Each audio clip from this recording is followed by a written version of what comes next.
Well, a House panel wants to know if members of Congress received sweetheart loans from Countrywide. The House Oversight Committee issued a subpoena to Bank of America, which now owns the mortgage lender, asking for documents related to a VIP lending program. Bloomberg's Peter Cook is on the Hill with Republican lawmaker who pushed for this subpoena. Peter. Well, thanks very much, Betty. I'm here on the Hill with California Congressman Darrell. Issa. He's the top Republican on the House Oversight and Government Reform Committee. First of all, thanks for the time. And my pleasure. I know you've been bickering, if you will, with the Democrats on this panel over this issue. Now you've got an agreement to go after these records at Countrywide. What is it you hope to learn from these records? First of all, corruption in government is never easy, particularly when it includes members of Congress and members of our staff. But we've reached a reasonably amicable solution on a bipartisan basis, meaning some Democrats defected to our position. And what's going to happen is the 5 Republicans, 5 Democrats on the Ethics Committee will receive the packets for the members of Congress. All other records, including all the staff supporting present and former that effort, will come to our committee so we can get to the bottom of just how we lost trillions of dollars with government standing there not looking. Is it your hope to discover that government officials did have loans, preferential loans from Countrywide? Do you think that's going to be the end result here? We know that government officials throughout government got these loans. What we don't really fully understand is why is it led to over $6 trillion worth of bad loans being put on the government's GSEs, why Countrywide alone had over $1.6 trillion of the most toxic loans they were able to put onto the backs of the American people. This was, of course, one of the biggest lenders, the biggest lender in the country. Isn't it reasonable to think that members of Congress, other government officials, would just happen to have loans at Countrywide as well? We've already seen some members say, listen, we got loans from Countrywide, but we didn't get any preferential treatment.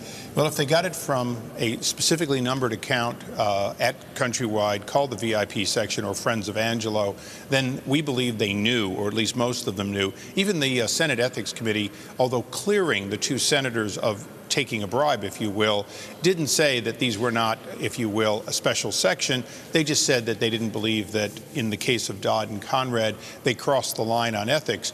But, you know, crossing the line on ethics on a gift isn't the question. The question is, why is it members of the House and Senate and their staffs on the committees of jurisdiction didn't see this problem coming, didn't see these toxic loans, didn't investigate beforehand? But it's not just Countrywide. The committee is also asking other larger mortgage lenders if they provided loans to members of Congress, government officials? Absolutely. We're going to try and get to the bottom of, you know, when they talk about greed, they talk about the private sector. Well, you know, it doesn't take nearly as much greed sometimes to influence a low-ranking or mid-ranking government official to look the other way. We believe that may have happened in many, many of these cases. Do you have any evidence to date that something nefarious has gone on here, something illegal? Well, you know, we voted on trillions of dollars worth of various bailouts, so we know the damage. We have the corpus. Now the question is, was it only a few people doing credit default swaps around the world, or in fact, was this a pattern of behavior that included the government encouraging or at least not stopping bad loans from being put on the backs of the American people? You understand, if this was just the private sector and we didn't bail them out, it would be a really sad story. But this is not just the private sector, it's the public sector, and the American people will be paying for a couple of generations for this greed. This committee is also looking at the Bank of America Merrill Lynch deal, about the 4th hearing expected on that perhaps as early as this week. As you look back now at that transaction, 1, did it have to take place? 2, was Ken Lewis, were his actions appropriate? Well, there's 2 sides of the dais. One side seems to be looking for whether or not the fine of the SEC should be larger. The other side, the Republican side, is primarily looking and saying, did government's role, because that's what our committee does, did government's role adversely affect this? Would this deal have not gone through? Would the stockholders have been better protected if the most powerful men in America weren't forcing the deal to happen? And your conclusion? Our conclusion is that Secretary Paulson and others, Secretary Geithner now, had a lot to do with forcing this deal through when, in fact, it would have probably been reconsidered, re-put out, and the stockholders would have been better protected.